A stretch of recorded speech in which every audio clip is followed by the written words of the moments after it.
DD किसान, बदलते भारत की शान।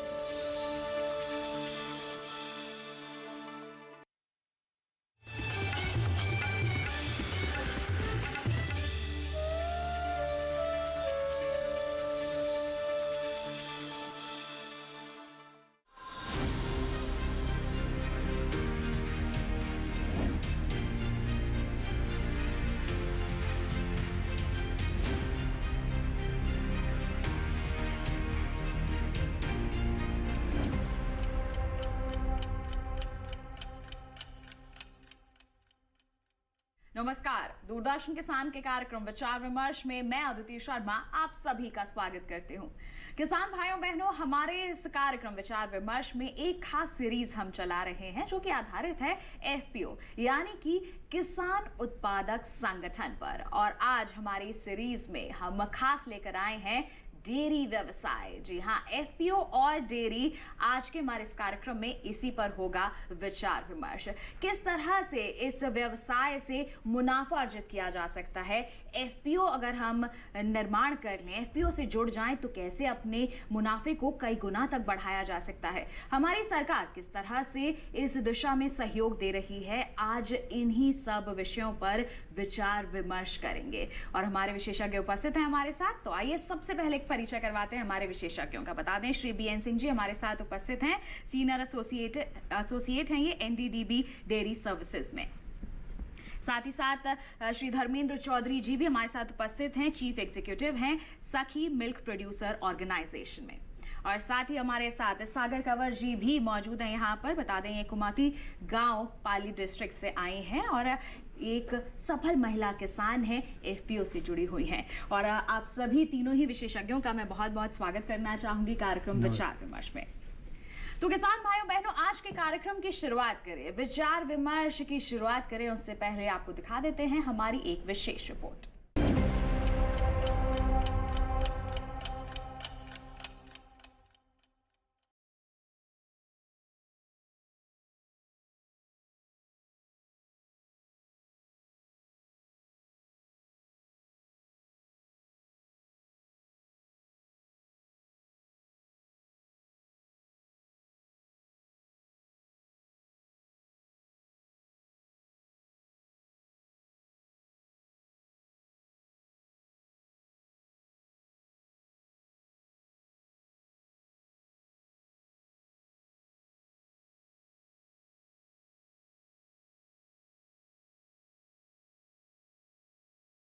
वाली जनता की सामाजिक आर्थिक स्थितियों को बेहतर बनाने में महत्वपूर्ण भूमिका निभाते हैं। पशुधन न सिर्फ किसानों व पशुपालकों की आय में वृद्धि करते हैं, बल्कि रोजगार के अवसर भी प्रदान करते हैं। पशुधन से ही जुड़ा हुआ है डेयरी क्षेत्र।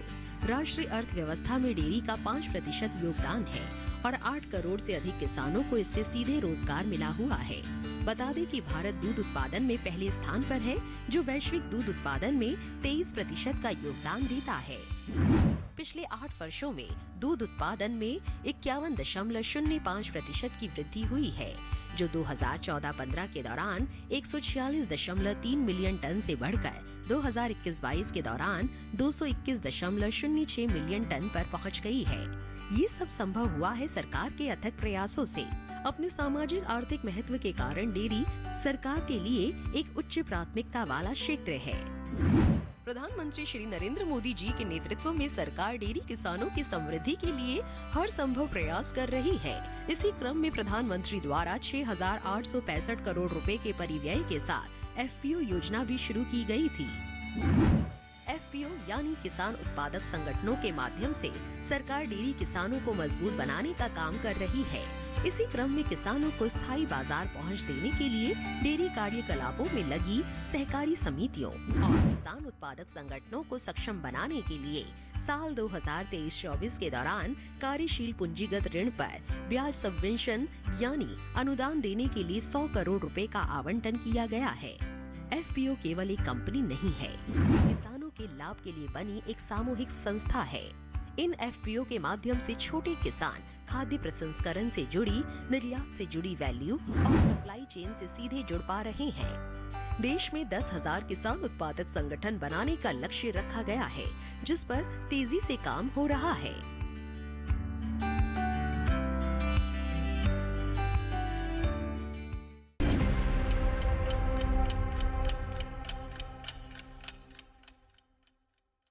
अभी हम सभी ने एक विशेष रिपोर्ट देखी और इसी के साथ हमारी चर्चा की हम यहाँ पर शुरुआत कर लेते हैं। और मैं सबसे पहले रुक करना चाहूंगी बीएन सिंह जी का।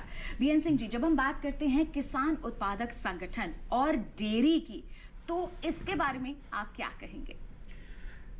डीडी किसान के हमारे श्रोताओं को इस विशेष चर्चा में मैं बताना चाहूँगा कि डेयरी जो है भारत का एक बहुत ही महत्वपूर्ण संसाधन है, बहुत ही महत्वपूर्ण योगदान करने वाला, जीडीपी में योगदान करने वाला एक हमारा आर्थिक क्रिया है।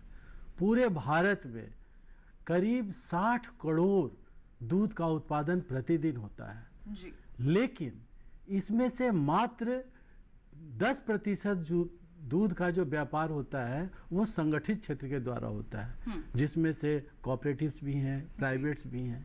बाकी के जो दूध हैं खपत के बाद करीब 60 से 70% दूध का जो व्यापार होता है वो असंगठित क्षेत्रों के द्वारा होता है। ये बहुत ही जरूरी है कि इन असंगठित क्षेत्रों को एक संगठित क्षेत्र का रूप दिया जाए, और इस संगठित क्षेत्र का रूप देने के लिए एफपीओ का योगदान और महत्व दिन प्रतिदिन बढ़ता जा रहा है।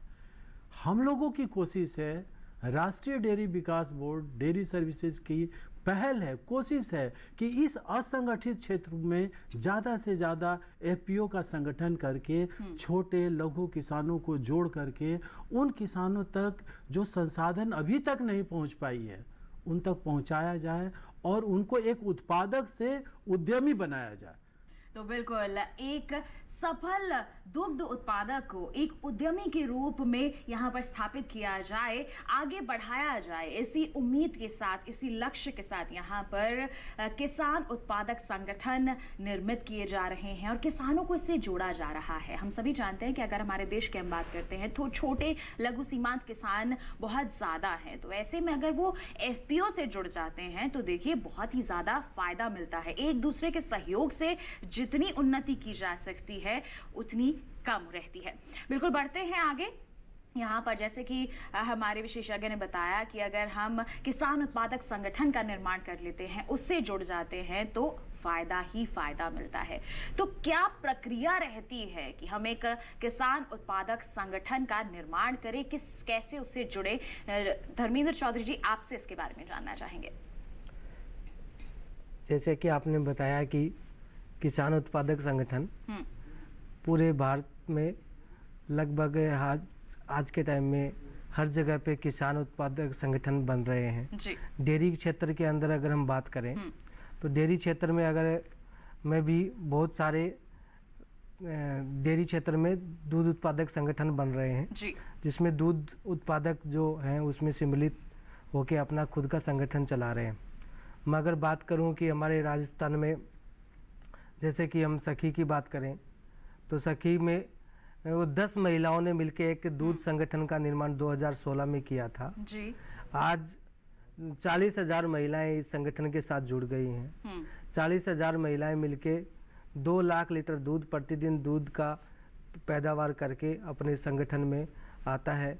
और इस जो मिल्क प्रोड्यूसर ऑर्गेनाइजेशन है इसका मेन काम यही है कि जो भी महिलाएं दूध पैदा कर रही हैं उसको उचित दाम पे खरीद के उसको मार्केट बाज़ार में बेचा जाए और ज़्यादा से ज़्यादा जो है वो उनका जो रिटर्न है उन महिलाओं को आपस में दे दिया जाए। बिल्कुल। तो जैसे आपके यहाँ का एफपीओ का नाम ही है सखी, तो ज़्यादा से ज़्यादा महिलाएं इससे जुड़ी हुई हैं, तो आपने महिलाओं को इससे कैसे जोड़ा? शुरुआत 2016 में हुई थी। स्वयं सहायता समूह के जैसे मैंने बताया कि 10 महिलाओं ने मिलकर इस संस्था को बनाया। उसके बाद में गांव में बाकी महिलाओं ने भी इन पे रुचि दिखाई, क्योंकि जिस तरीके से ट्रांसपेरेंसी और गुणवत्ता के साथ में उनको दूध का सही भुगतान मिलने लगा, समय पे मिलने लगा।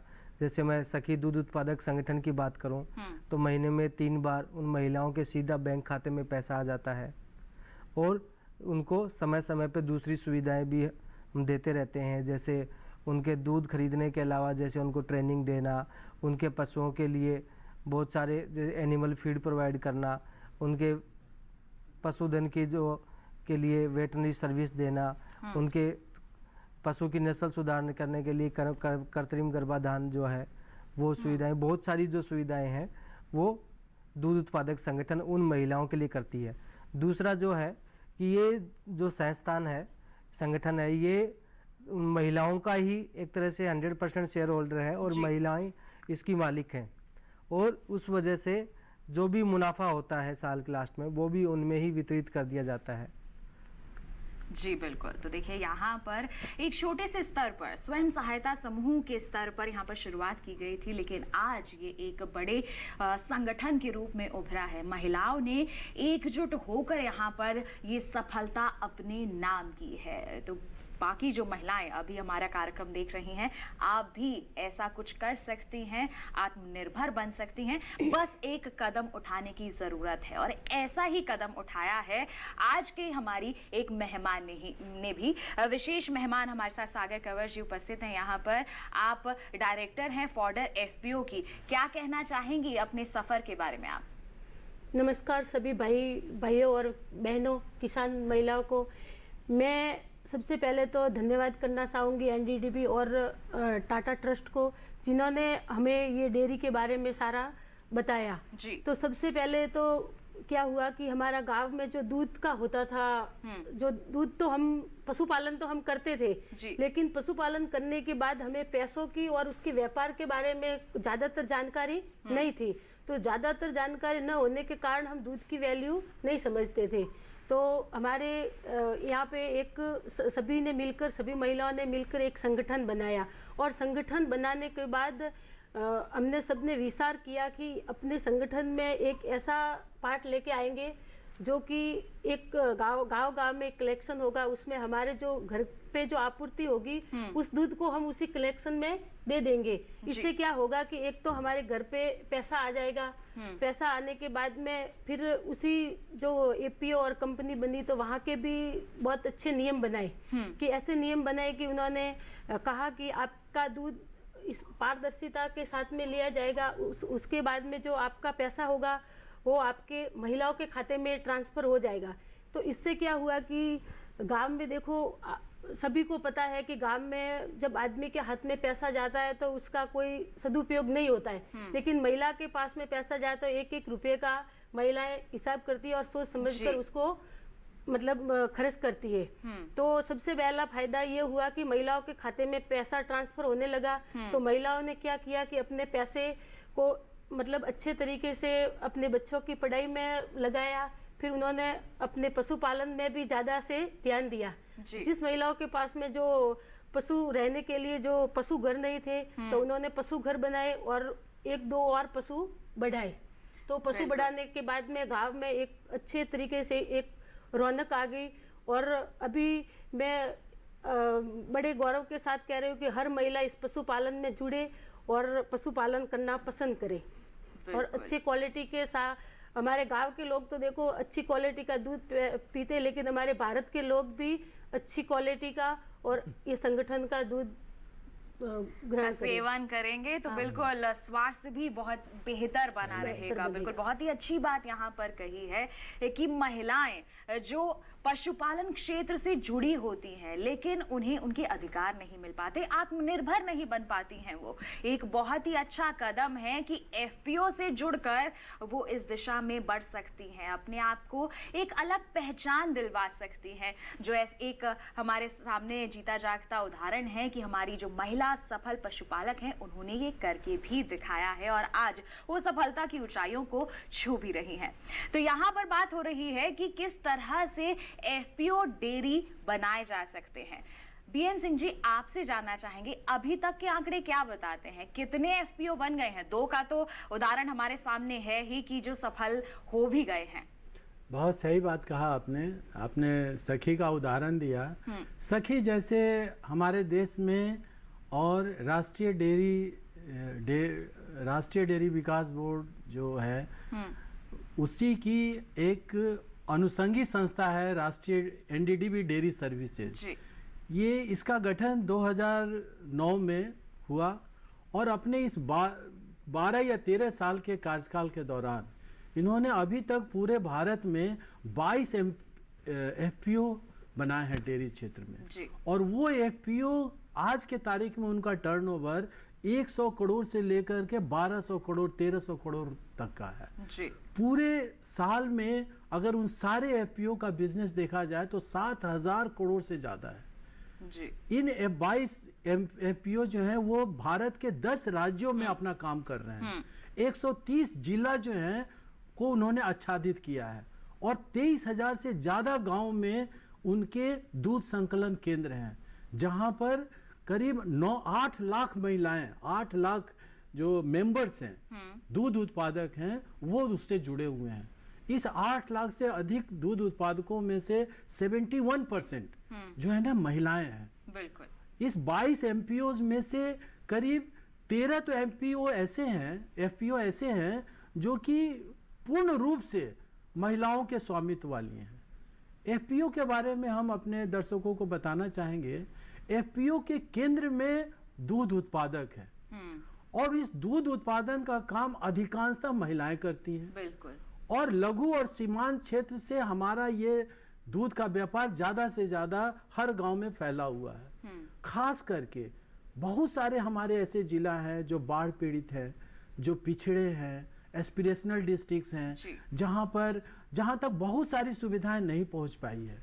हमारी संस्था का उद्देश्य है कि उन जिलों में हम एफपीओ का गठन करें और उस एफपीओ के गठन से ज्यादा गांव को जोड़ें, ज्यादा से ज्यादा गांव में खास करके महिलाओं को जोड़े। जैसा कि हमने बताया कि 8 लाख महिलाओं में से 8 लाख मेंबर में से 71% जो है वो हमारी महिलाएं हैं और 65% लघु किसान हैं। अब आपसे एक ही बात इसके बारे में मैं आपको बताना चाहूंगा कि ये 65% ऐसे लघु किसान हैं जो अपनी ताकत पर अपने दूध के व्यापार को बढ़ा नहीं सकते हैं, वो 1 या 2 ही रख सकते हैं। लेकिन आज उनके क्षेत्र में अगर एफपीओ का गठन हो चुका है और वो उसके मेंबर हो चुके हैं तो एफपीओ के माध्यम से बहुत सारी सुविधाएं उनके घर तक पहुंचती है। एफपीओ को बनाना तो आसान है लेकिन उसे सालों साल उसके व्यापार को बढ़ाते रहने के लिए सिर्फ एफपीओ का गठन करना पर्याप्त नहीं है। इसके लिए उसका संचालन भी बहुत जरूरी है। सफल संचालन, बहुत सही बात कहा आपने। उसका गवर्नेंस ऐसा होना चाहिए ताकि सदस्यों की लॉयल्टी हमारे संस्था के प्रति बढ़े, उनकी रुचि बढ़े, उनमें जानकारी बढ़े। आज तक महिलाओं को इंफॉर्मेशन का एक्सेस नहीं था, बैंकिंग का एक्सेस नहीं था। घर में दूध का उत्पादन महिलाएं करती थी लेकिन पैसा पुरुषों के हाथ में चला जाता है। आज एफपीओ के गठन के बाद में मैं बताना चाहूंगा अपने दर्शकों को कि हमारे इस 8 लाख लोगों का बैंक अकाउंट में 3, 13 और 23 को उनके द्वारा दिए गए दूध का पूरा भुगतान उनके बैंक में ऑटोमेटिक तरीके से और मोबाइल पर उसका अलर्ट बैंकों के माध्यम से जाता है।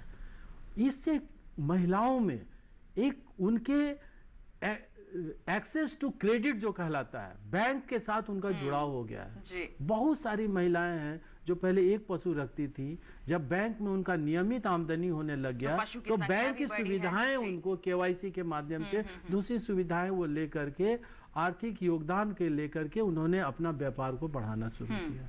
सखी के हमारे मुख्य कार्यकारी हैं, वो बताएंगे कि उन्होंने अपने क्षेत्र में उन महिलाओं के बैंक के इस व्यवस्था के वजह से कितनी ज्यादा पशुधन नए खरीदे गए। बिल्कुल। और तो पशुधन की संख्या में यहाँ पर विस्तार हुआ है, हम कह सकते हैं कि बढ़ोतरी हुई है और साथ ही साथ महिलाओं में जो एक अलग ही आत्मविश्वास आया है वो तो अलग ही है। यहाँ पर बिल्कुल देखिए महिलाएं सफल हो रही हैं, आत्मनिर्भर बन रही हैं और एफपीओ की कहीं ना कहीं बहुत ही बेहतरीन भूमिका इसमें मैं एक उदाहरण देना चाहूंगा कि एक महिला जो 3 साल पहले 4 से 5 लीटर दूध का उत्पादन करती है, आज वो 3-4 सालों में ही उसने करीब 59 लाख रुपीस का दूध का व्यापार 1 साल में किया है, सखी से जुड़ करके। बिल्कुल। और अगर ये खुद अकेले करने का प्रयास होता तो शायद इसमें इतनी सफलता ना मिल पाती, लेकिन जब एफपीओ से जुड़ जाएंगे तो ये असंभव से लगने वाली चीज भी संभव हो सकती है, और ये हुआ भी है जैसे बता रहे हैं हमारे विशेषज्ञ। तो इसके बारे में धर्मेंद्र जी क्या बताना चाहेंगे, कैसे जागरूक करेंगे हमारी महिलाओं को, हमारे किसानों को कि वो एफपीओ से जुड़े, कि उनका मुनाफा कितना गुना तक बढ़ सकता है? देखिए, मैं डीडी किसान के दर्शकों को बताना चाहूँगा कि एफपीओ का, जैसे मैंने पहले भी बताया, कि जो भी मुनाफा होता है वो किसानों के संगठन से जुड़े हुए जितने भी किसान हैं या महिलाएं हैं उनमें आपस में वितरित कर दिया जाता है। जैसे कि अभी बीएन सिंह जी ने बताया कि किस तरीके से महिलाओं ने किया, मैं एक बताना चाहूँगा कि हमारे ही एक एफपीओ से जुड़ी एक सरिता जांगीर करके एक महिला है, तो वो 4 साल पहले सखी एफपीओ के साथ में जुड़ी। स्टार्टिंग में उसके पास 3-4 एनिमल थे, 7-8 लीटर दूध वो रोजाना का अपने घर में पैदा करती थी। आज उस महिला के पास अपने पैसे जोड़ के कुछ बैंक से भी हमने लोन दिलाया, उसके बाद में उसको जो आज उस महिला के पास 40 दूध देने वाली दुधारू गाय हैं, और उनका जो रोजाना का जो दूध है वो 400 से 500 लीटर आता है। पिछले साल उस महिला ने एफपीओ के अंदर 1,57,000 लीटर दूध की पैदा करके एफपीओ को दिया, और एफपीओ ने उसको 59 लाख रुपए का पेमेंट सीधा उसके खाते में दिया। इवन जो मुनाफा की बात बताऊं मैं, तो 62,000 रुपया उसको बोनस एफपीओ ने दूध की प्राइज के अलावा उस महिला को दिया। इस तरीके से बहुत सारी महिलाएं जो हैं वो एफपीओ के साथ जुड़ रही हैं, और जो 2 लीटर 4 लीटर पैदा कर रही थी उन महिलाएं आज जो है वो 10 लीटर 15 लीटर की तरफ आगे बढ़ रही हैं। मैं बताना चाहूँगा कि जैसे हमारे सखी एफपीओ के साथ 40,000 महिलाएं जुड़ी हुई हैं। इन महिलाओं को पहले बैंक में जाते थे तो लोन देना तो दूर की बात, एक अलग दृष्टि से देखा जाता था। ये एफपीओ से के साथ में जुड़ने का एक सबसे बड़ा जो फायदा हुआ है एक अलग पहचान यहाँ पर मिली, अलग पहचान मिला है, और उनके सीधा खाते में पैसा मिलने लगा है। आज उनको कुछ भी काम होता है तो बैंक तुरंत उसके द्वार पे लोन देने के लिए आता है। मैं आपको बताना चाहूँगा कि 40,000 महिलाओं में से 8,000 महिलाओं को आज भी हमारे बैंकिंग के माध्यम से लगभग 52 करोड़ रुपए का लेंडिंग चल रही है। बिल्कुल। तो देखिए यहाँ पर तस्वीर कितनी बदल गई है केवल किसान उत्पादक संगठन के साथ जुड़ने के बाद। तो आप उम्मीद लगा सकते हैं कि किसान उत्पादक संगठन कितने कारगर साबित हो सकते हैं हमारी आय को बढ़ाने के लिए, हमें आर्थिक मजबूती प्रदान करने के लिए, एक अलग पहचान दिलवाने के लिए। तो ये अलग पहचान और किस तरह से हमें मिल सकती है इसके बारे में बताएंगे, आपको चर्चा करेंगे, लेकिन एक छोटे से ब्रेक के बाद कहीं मत जाइए, देखते रहिए हमारा खास कार्यक्रम विचार विमर्श, बने रहिए दूरदर्शन किसान पर।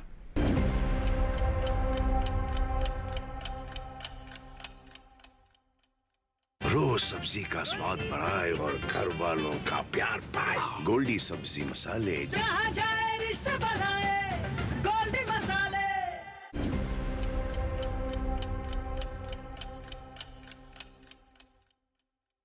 ब्रेक के बाद दूरदर्शन किसान के कार्यक्रम विचार विमर्श में आप सभी का फिर से स्वागत।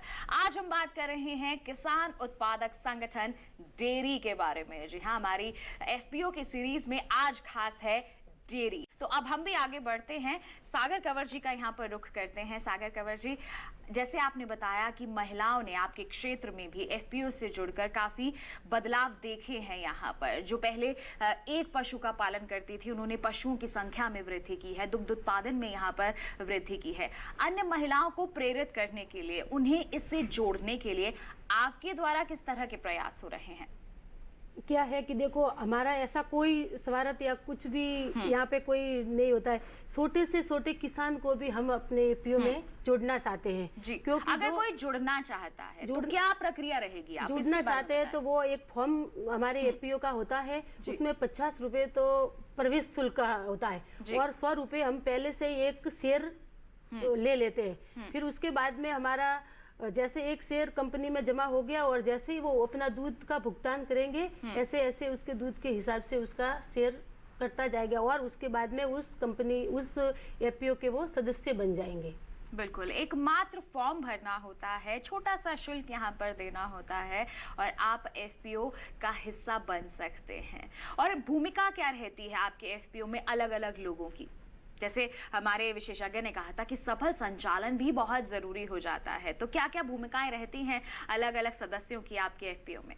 हमारे एफपीओ में ऐसा रहता है कि जो सदस्य जुड़ता है तो उसी फॉर्म पे हमारा सारा सिस्टम लिखा होता है कि आपको एक साल में 200 लीटर दूध और 200 दिन पूरे करने और 500 लीटर दूध उस कंपनी को देने होते हैं जी।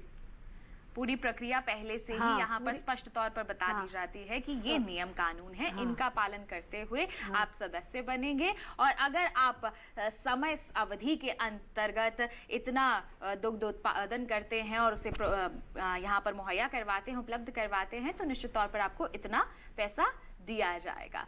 तो उसमें वृद्धि भी की जा सकती है, जैसे आपने कहा कि 200 लीटर दूध यहाँ पर दिया जा सकता है। अगर ज्यादा उत्पादन हुआ तो अगर पशुपालक का ज़्यादा उत्पादन हुआ तो कंपनी उनका घर के उत्पादक का दूध ले सकते हैं और तो उसके हिसाब से उसको शेयर कटवाना। लेकिन हम ऐसा समझते हैं कि अगर फार्मर कहीं से दूध खरीद कर हमारी कंपनी को देता है तो ये हमारे कंपनी में अलाउ नहीं करते हैं। बिल्कुल, तो नियम कानून बहुत ही यहाँ पर कड़े रहते हैं। जैसे हमारे विशेषज्ञ बीएन सिंह जी ने भी कहा था कि सफल संचालन बहुत जरूरी होता है और अगर हमें सफलतापूर्वक एक किसान उत्पादक संगठन को चलाना है तो नियमों का पालन तो यहाँ पर करना ही होगा। नियमों के अनुसार अगर हम चलेंगे, एक संगठित रूप में आगे बढ़ेंगे तो सफलता हर एक को प्राप्त यहाँ पर होगी। बीएन सिंह जी, अब मैं आपसे जानना चाहूंगी कि हमारे किसान जानकारी रखते हैं और हम उम्मीद करते हैं हमारे कार्यक्रम के माध्यम से भी जागरूक हो रहे होंगे, एफपीओ से जुड़ना चाहते हैं, तो उनका पहला कदम क्या होना चाहिए? बहुत सही सवाल आपने पूछा। एफपीओ के संचालन के बारे में किसानों के बीच में बहुत ज़्यादा स्पष्टता नहीं है।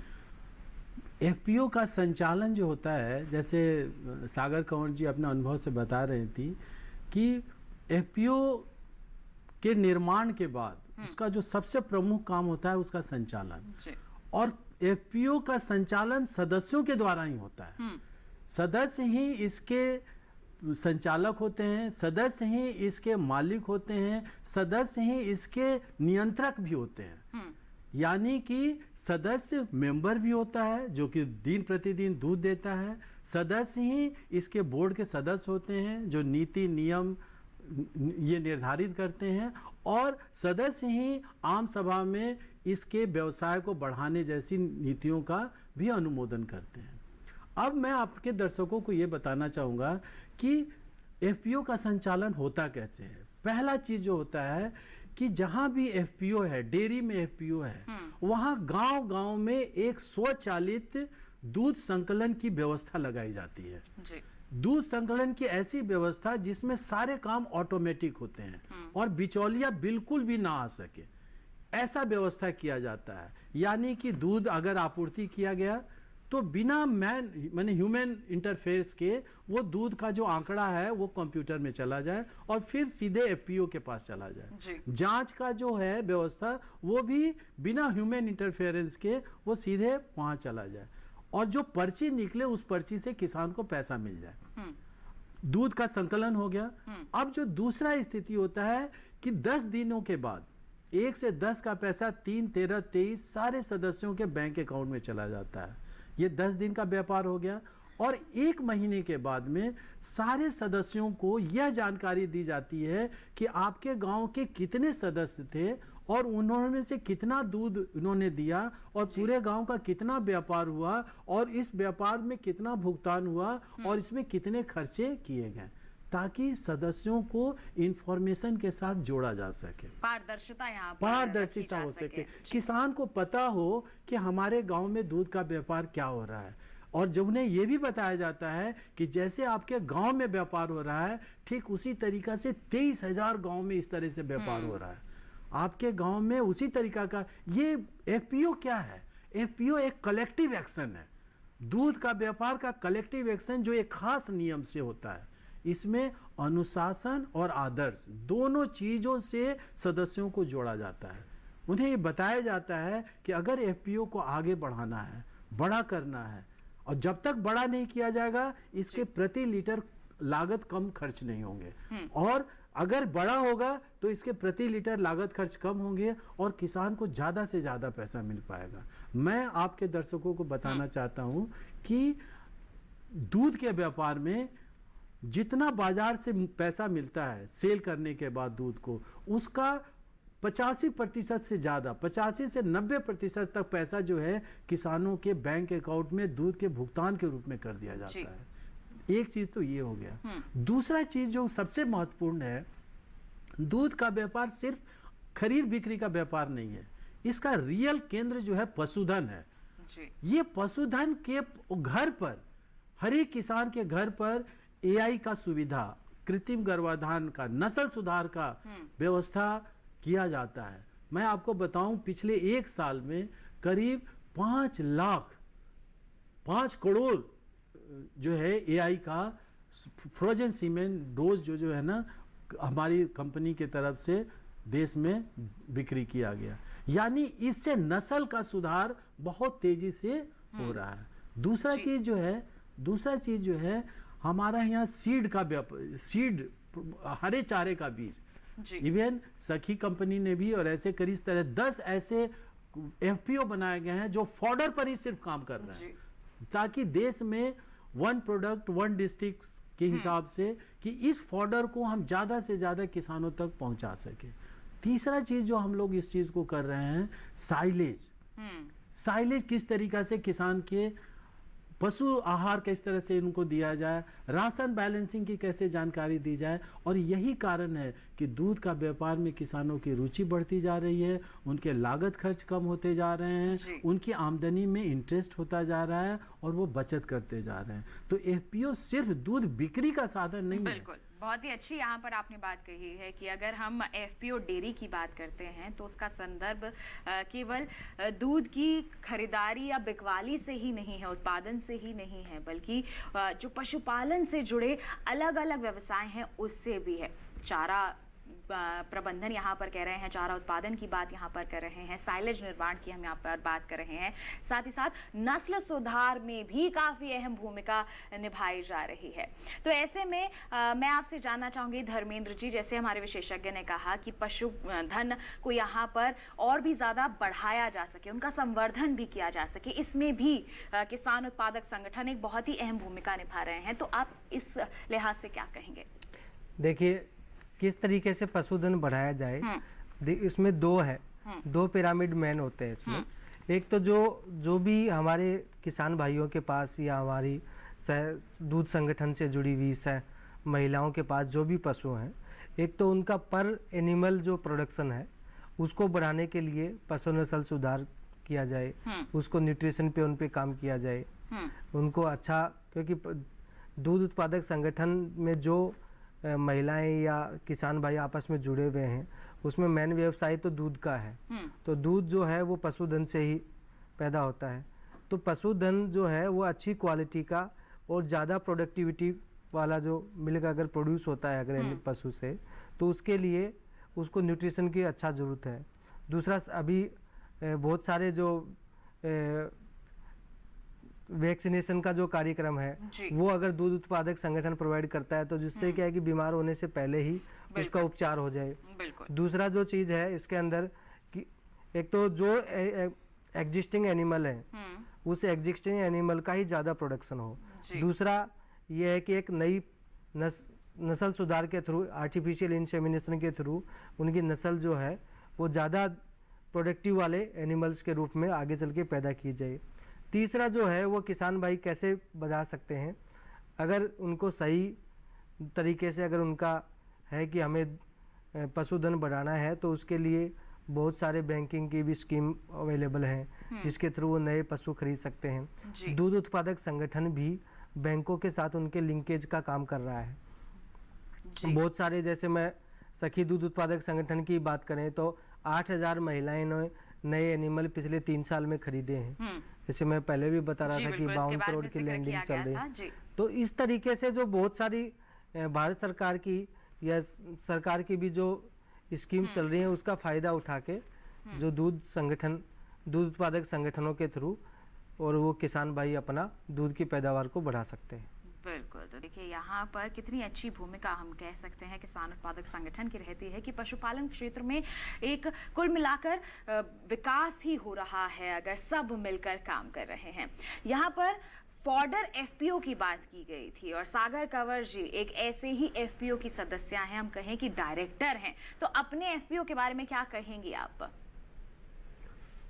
हमने सबने एक विचार विमर्श करके एक एफपीओ बनाया है कि मैं एक उदाहरण के साथ में कह सकती हूँ कि अगर इंसान को जब भूख लगती है तो हम मॉल में या किसी जगह पे जाकर एक वेफर खरीद कर खा सकते हैं जी। लेकिन कोई बहुत सारी बारिश हो रही है, कभी अकाल पड़ रहा है, तो हम पशुओं को क्या खिलाएंगे? तो पशुओं को खिलाने के लिए हमारे पास ये सारा का प्रबंधक होना चाहिए।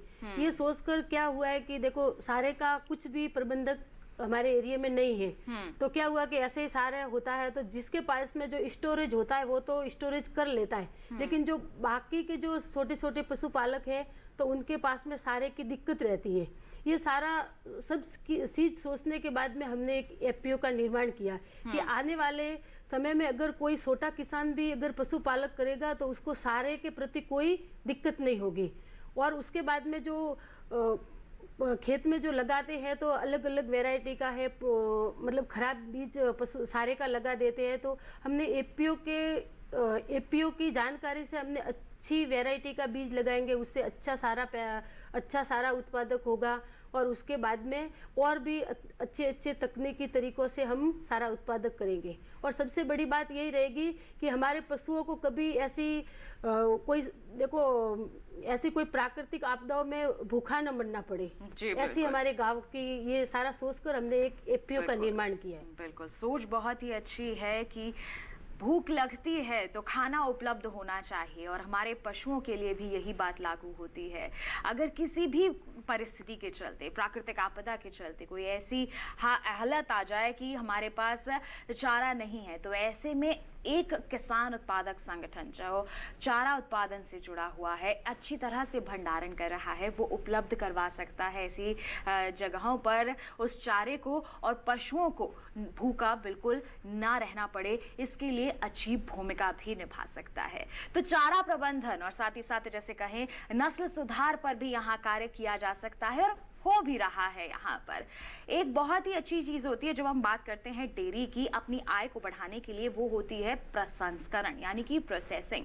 तो बीएन सिंह जी, आपसे जानना चाहेंगे कि क्या किसान उत्पादक संगठन जो प्रसंस्करण है उससे भी जुड़कर यहाँ पर किसानों को फायदा पहुंचा सकता है? एफपीओ का काम में प्रसंस्करण एक बहुत ही महत्वपूर्ण कड़ी है। पहला कड़ी तो होता है कि दूध का संकलन करना, दूध हमने गांव से संकलन कर लिया। फिर दूसरा कड़ी होता है कि उसका शीतक करना, उसे ठंडा करना, और ठंडा करने के बाद में अगर तीसरी कड़ी ये होती है कि हम इसका प्रोसेसिंग करें ताकि इसका लाइफ लंबा किया जा सके, और चौथी कड़ी होती है उसकी मार्केटिंग करना।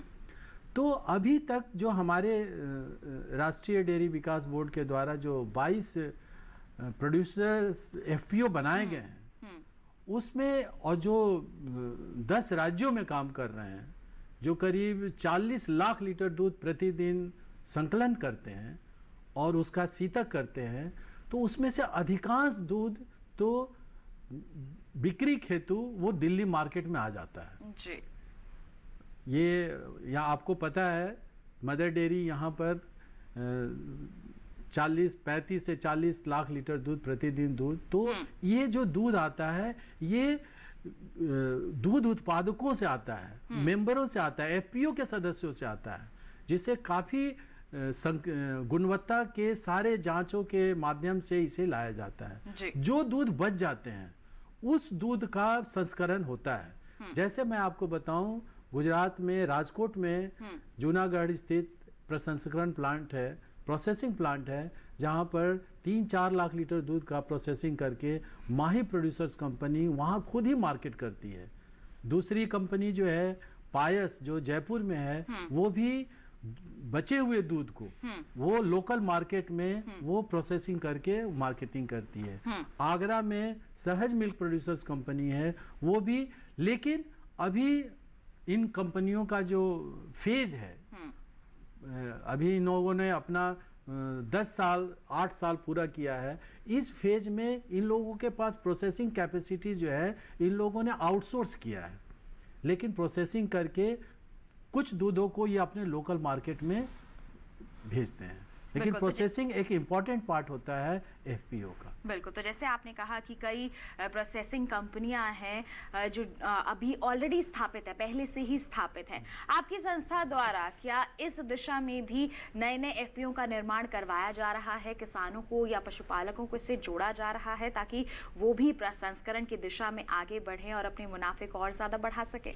आपके दर्शकों के लिए ये बहुत ही रोचक विषय होगा कि ये जो 22 मिल्क प्रोड्यूसर्स कंपनियां हैं वो देश के सुदूर सारे इलाके में हैं जी। 8 प्रोड्यूसर्स कंपनी जो है 8 एफपीओ जो है वो उत्तर प्रदेश में है जी, जहां बुंदेलखंड में ये काशी में है, रायबरेली में है, आगरा में है, फिर गोरखपुर में है। ये सारे जगह महिला सामर्थ्य योजना के माध्यम से, महिला सामर्थ्य योजना के आर्थिक सहायता से ये एफपीओज बनाए जा रहे हैं। फिर राजस्थान में 4 एफपीओज काम कर रहे हैं, पायस है, सखी है, आशा है और उजाला है। उसी तरीका से मध्य प्रदेश और बिहार में 2-2 एफपीओज काम कर रहे हैं। मोतिहारी जैसा सुदूर इलाका जो बाढ़ पीड़ित हुआ करता था, आज वहाँ 1 लाख से ज़्यादा दूध का संकलन वो एफपीओ के द्वारा इन 4 सालों में स्टार्ट हो चुका है। सहरसा, सुपौल, मधेपुरा, वो कोसी का क्षेत्र था जहाँ पर किसानों के पास न फॉडर की सुविधा होती थी, बाढ़ ग्रसित हुआ करता था। लेकिन इन 4 सालों में महिलाओं के स्वामित्व वाली एक कौस्की महिला मिल्क प्रोड्यूसर्स कंपनी बनाया गया है जो आज 1 लाख से ज्यादा लीटर दूध ले रही है। तो देश के लगभग हर क्षेत्र में आपने कहा कि यहाँ पर एफपीओ का निर्माण किया गया है, गठन किया गया है। एक एफपीओ का और हम आपको बताना चाहेंगे, यवतमाल में बहुत सूखाग्रस्त क्षेत्र है और पानी वगैरह की भी बड़ी कम व्यवस्था है, और आज वो हिंदुजा महिला मिल्क प्रोड्यूसर्स कंपनी है और वो भी आज 40-50 हजार लीटर दूध का संकलन कर रही है। तो ये एफपीओ का जो संगठन है, एकता में जो बल है जो कहते हैं, तो एफपीओ जो है ये एकता का प्रतीक है। प्राइमरी प्रोड्यूसरों का, प्राथमिक उत्पादकों का ये एकता है कि हम एक साथ काम करेंगे और एक साथ मिल करके हम अपनी लागत खर्च कम करेंगे और अपना उत्पादन बढ़ाएंगे, हम अपना व्यापार बढ़ाएंगे, और जो भी सुविधाएं भारत सरकार, राज्य सरकार और दूसरे एजेंसीज के पास उपलब्ध हैं, यूनिवर्सिटीज़ के पास जानकारी उपलब्ध है, उस जानकारी को हम अपने किसानों के घर तक पहुंचाएंगे जी। और खास करके लघु और सीमांत किसानों को, ताकि ये जो विकास की गति है और तेजी से हो सके और आमदनी और तेजी से बढ़ सके, आमदनी में वृद्धि हो सके, यही लक्ष्य है। और इसी उम्मीद के साथ एफपीओ का गठन किया जा रहा है। महिलाओं को, पुरुषों को इससे जोड़ा जा रहा है और हमारी कोशिश भी यही है कि हम प्रेरित कर सकें देश के सभी किसानों को, पशुपालकों को कि आप भी इससे जुड़ें। जैसे अभी तक लोग सफल हुए हैं इन संगठनों से जुड़कर, आप भी जरूर सफल हो सकते हैं, आर्थिक स्थिति में बदलाव ला सकते हैं। कई तरह की समस्याएं होती हैं जब हम किसी व्यवसाय से जुड़ते हैं, उन्हीं समस्याओं का समाधान हमें एक संगठन के तहत आसानी से मिल जाता है। और किस तरह से हम इसकी ओर बढ़ सकते हैं, इसका हिस्सा बनकर अपने आप को सफल बना सकते हैं, जानेंगे। लेकिन एक छोटे से ब्रेक के बाद कहीं मत जाइए, देखते रहिए हमारा खास कार्यक्रम विचार विमर्श। बने रहिए दूरदर्शन किसान पर।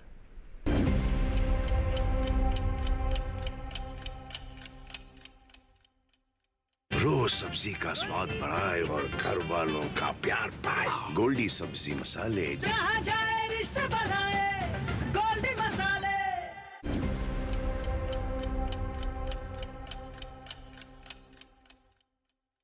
ब्रेक के बाद दूरदर्शन किसान के कार्यक्रम विचार विमर्श में आप सभी का फिर से स्वागत है। आज हम बात कर रहे हैं किसान उत्पादक संगठन डेयरी के बारे में। ब्रेक पर जाने से पहले हमारे विशेषज्ञ ने कहा था कि एकता में ही बल है। जी हाँ, अगर हम एक साथ मिलजुल कर काम करते हैं तो सफलता हमारे कदम जल्द ही चूमती है। हम अकेले रहकर भी सफल जरूर हो सकते हैं, लेकिन कई तरह की समस्याओं का सामना हमें उसमें करना पड़ता है। अगर हम एकजुट होकर संगठन के रूप में यहाँ पर काम करते हैं तो समस्याओं का समाधान जल्दी मिलता जाता है और सफलता भी जल्दी ही हम प्राप्त कर सकते हैं। जब हम बात करते हैं किसी व्यवसाय की या फिर कहें कि खासतौर पर जैसे हम डेयरी की ही बात कर रहे हैं, तो उसमें भी एक समस्या आती है बाजार की। तो ऐसे में धर्मेंद्र जी आपसे जानना चाहेंगे कि बाजार की जो समस्या होती है एफपीओ के माध्यम से उसमें कितना समाधान मिल जाता है? देखिए, एफपीओ के माध्यम से बाजार में की जो समस्या है उसका भी बहुत हद तक समाधान मिल जाता है। जैसे मैं आपको उदाहरण देना चाहूँगा। जैसे सखी दूध उत्पादक संगठन की अगर बात करें, ये मेवात रीजन में बेसिकली काम करता है। तो अगर कोई महिला 5 लीटर 10 लीटर दूध पैदा करे, उसको बाजार में लेके जाए बेचने के लिए, तो जितनी कीमत का वो दूध नहीं है उससे ज़्यादा तो उसके और सारे खर्चे लग जाते हैं जी। तो संगठित होकर अगर यही गांव की सारी महिलाएं मिलके अगर 500-1000 लीटर दूध गांव में इकट्ठा होता है और उसको वो बाज़ार में बेचने चाहे, तो वो एक 50-100 महिलाओं का एक संगठन के रूप में एक तरह से उनका अच्छे से मोल भाव भी कर सकती है और वो उसको अच्छे दाम से बेच भी सकती है। इसी तरीके से हम जैसे बात करें कि 40,000 महिलाएं जो है, या दूसरे अगर बात करूँ एफपीओ की, मैं दूसरे चीज़ मत हूँ, किसी एक बल्क क्वांटिटी में अगर आप किसी के साथ बात करने जाओगे तो एक अच्छा नेगोशिएशन पावर भी दूध एफपीओ को आ जाता है, जिसकी वजह से वो एक जो प्रोडक्ट है उसका अच्छा दाम उसको मिल पाता है, जिसकी वजह से वो उसी अच्छे दाम को ही वो उन चीज़ों में अपने किसानों के अंदर बांट सकता है। बिल्कुल। तो दूसरा आपने जो बताया कि समस्या रहती है तो उसका समाधान एफपीओ के माध्यम से मिल सकता है। जैसे इनपुट की अगर हम बात करें तो इनपुट में बहुत सारे हमारे किसान जो हैं उनको ज़रूरत होती है इनपुट की, बहुत सारी चीज़ें, हरे चारे के बीज चाहिए या सीड चाहिए उनको सोविंग करने के लिए एग्रीकल्चर में भी। तो उनको अगर जैसे अभी सखी दूध उत्पादक संगठन है, उसके 40,000 लोगों को ये सारी चीज़ें चाहिए, वो एक साथ भी अगर कोई बाज़ार से अगर परचेज करता है तो एक डिस्काउंट के साथ उनको वो मिल जाता है और उन किसानों को भी वो अच्छे। इससे सबसे अच्छा जो उपाय है कि बाजार और किसान के बीच में बिचौलियों को खत्म करने का काम है, वो जो उत्पादक संगठन है वो करते हैं। बिल्कुल। तो बिचौलियों का भी जो है हम कह सकते हैं कि बहुत परेशानी बनी रहती थी कि बिचौलियों के चलते अच्छे दाम नहीं मिल पाते थे और हम कह सकते हैं ऊंचे दाम यहाँ पर देने पड़ते थे। तो ऐसे में पारदर्शिता आती है, बाजारीकरण की जो समस्या है वो भी काफी हद तक खत्म हो जाती है। एकता में ही बल है, ये जो किसान उत्पादक संगठन है ये साबित भी करके दिखा रहे हैं, लोग सफल हो रहे हैं। बिल्कुल, कुछ जोड़ रहे थे आप धर्मेंद्र जी। मैं ये कहना चाहूँगा, जैसे मैं आपको बताना चाहूँ कि डेयरी के अंदर जैसे अभी सबसे बड़ा जो है वो बिचौलियों का काम होता है, जैसे पशु आहार है। तो पशु आहार जो है वो कैटल फीड जो है सभी किसानों की जरूरत होती है जो पशु रखता है। अभी आज भी अपने भारत देश में जो मैक्सिमम जो पशु आहार है वो बिना स्टैंडर्ड का जो है 60 से 70% किसान है वो बिना किसी स्टैंडर्ड का, बिना किसी लेवल का खरीदने के लिए मजबूर हैं इन्हीं बिचौलियों की वजह से।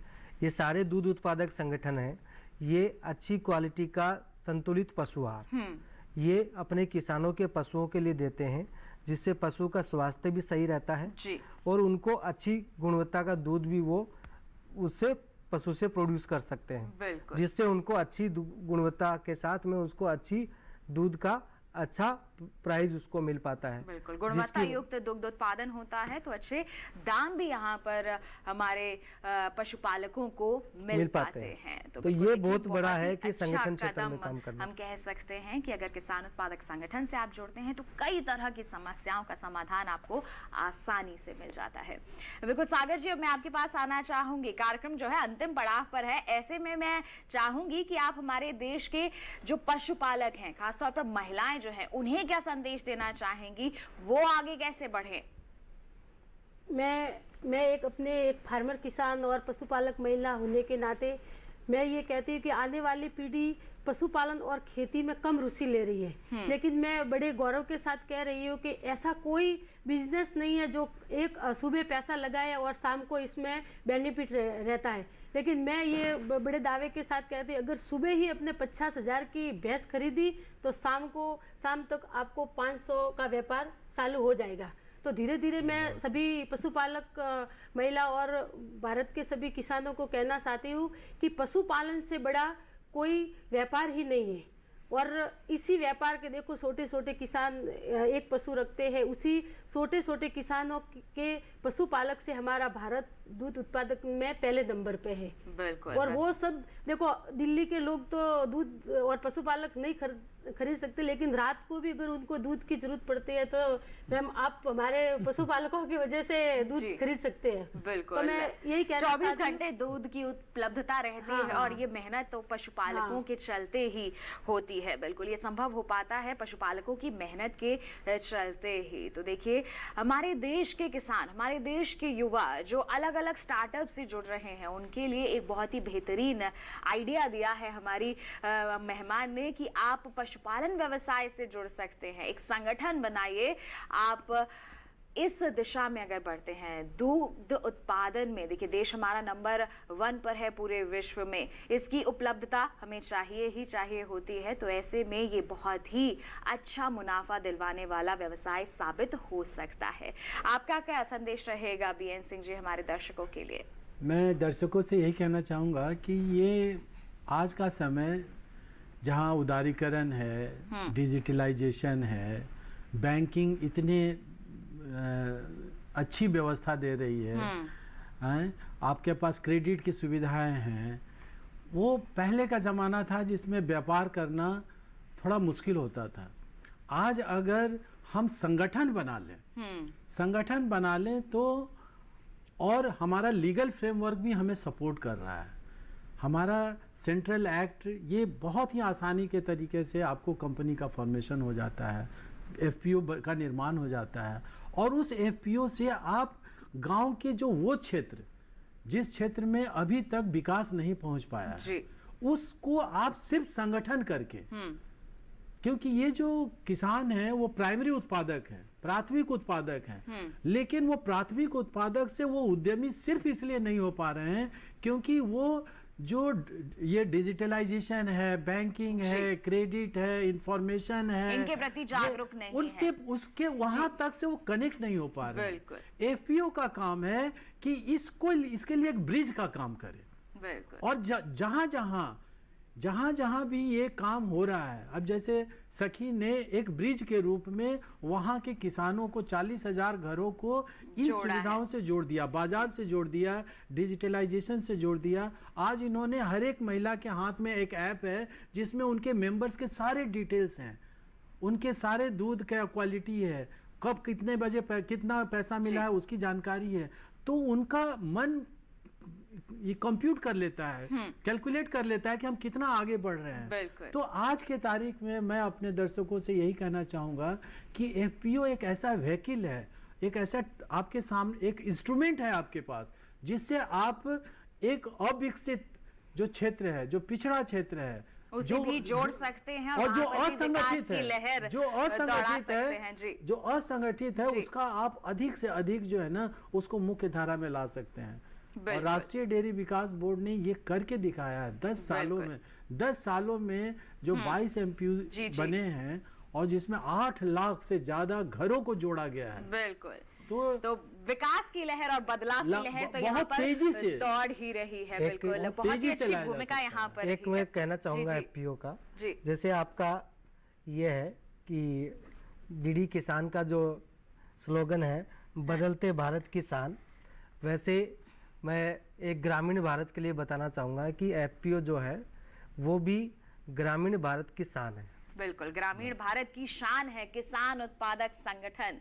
हमारे किसानों की भी शान बन सकता है बशर्ते आप इससे जुड़ें। जैसे कि हमारे तीनों ही विशेषज्ञों ने अहम जानकारियां यहाँ पर साझा की हैं कि एफपीओ यानी कि किसान उत्पादक संगठन से जुड़कर जो हमारे अविकसित क्षेत्र भी हैं, जो हमारे छोटे और लघु किसान भी हैं, सीमांत किसान भी हैं, वो भी विकास की राह पर आगे बढ़ सकते हैं। और ये संभव हो भी रहा है और ऐसी ही संभव या फिर कहें कि ऐसी ही सफल दास्तानें हम आप तक पहुंचा भी रहे हैं हमारी इस खास सीरीज के माध्यम से। उम्मीद करते हैं जितनी भी जानकारियां इस सीरीज के माध्यम से आप तक पहुंच रही हैं सभी आपके लिए लाभकारी साबित हो रही होंगी। और जानकारियां कौन पहुंचा रहे हैं? हमारे विशेषज्ञ और एफपीओ के सदस्य जो सफलता की ऊंचाइयों को छू रहे हैं। उनका बहुत बहुत धन्यवाद देना चाहूंगी। आप यहाँ पर पधारे और आपने इतनी अहम जानकारी, अपने अनुभव सभी के साथ साझा किए। बहुत बहुत धन्यवाद।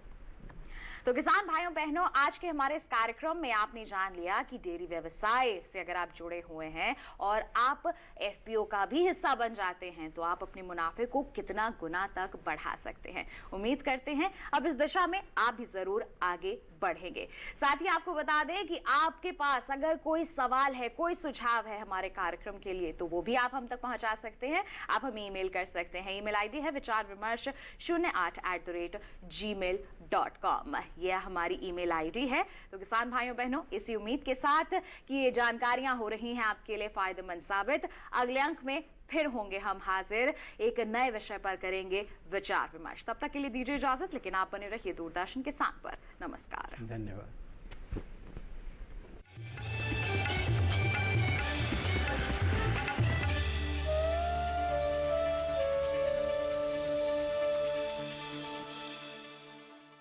बड़की का मुंह दिखाई होगा। कल आ रहे हैं पांडे एंड फैमिली।